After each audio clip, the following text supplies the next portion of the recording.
programs first. So Joy, can you share, how you've seen these global programs evolve over the years?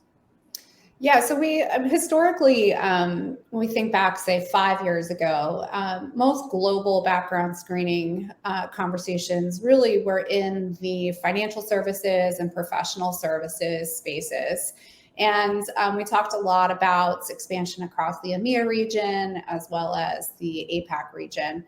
And I think over the last few years, what we've seen is those global conversations have moved into different industry groups like retail and staffing, technology, and media is another area where we've seen continued growth in the global background screening space.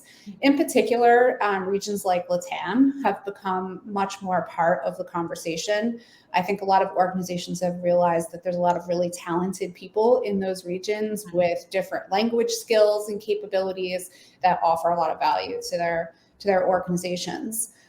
The other thing, I think I said this on the last time I was on a Sterling Live, but the world continues to become a smaller place, which means that people move around more frequently. And now that the world is opened back up after COVID, people are definitely starting to move around and work remotely, which means that people are hiring individuals who have more global backgrounds. So while you may be a US headquartered organization that predominantly hires in the US, the chances of you hiring someone with an international background is much higher these days as well.